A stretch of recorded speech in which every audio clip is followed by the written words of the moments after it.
So some of the tools we can use in healing, of course, are our hands, but we can also use voice, for example. So mind, body, energy. Energy is often seen as voice. So mantras, in a lot of these old traditions, you hear mantras or sounds. For example, in Japan, there's a really beautiful one. It's very simple, very easy to use by anybody. And it's A, O, U, A, E. It's a very simple mantra, and it goes from your hara. You do a deep breath, for example, and then A, O, A, A, O, A, A, O, A. And you allow that to resonate through your whole being.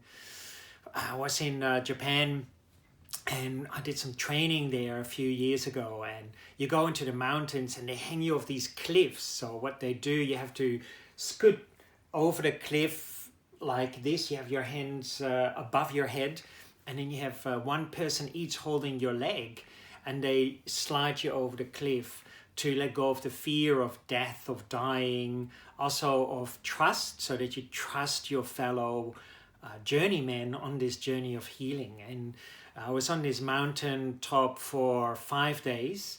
Altogether, this journey, what I took in Japan a couple of years ago, was 3 weeks, 1.5 weeks with one priest in a monastery and 1.5 weeks with the other priest more in nature.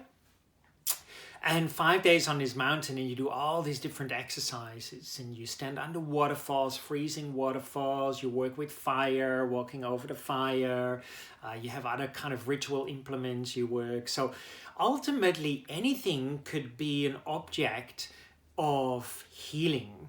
You know, often we think about beautiful objects, but maybe a crystal or a stone, but it can also be something very simple. Maybe we see a little stick from a tree and we see it on the ground. We can also use that, because ultimately also in those elements is that bright light.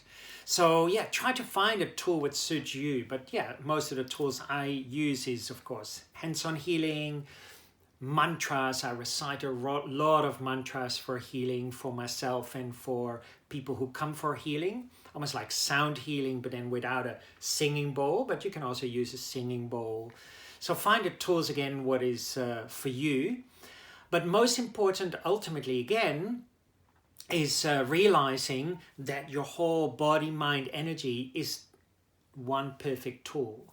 External tools are great. Sometimes we need them. Wonderful. Ritual is great, but yeah, remember that you are that tool.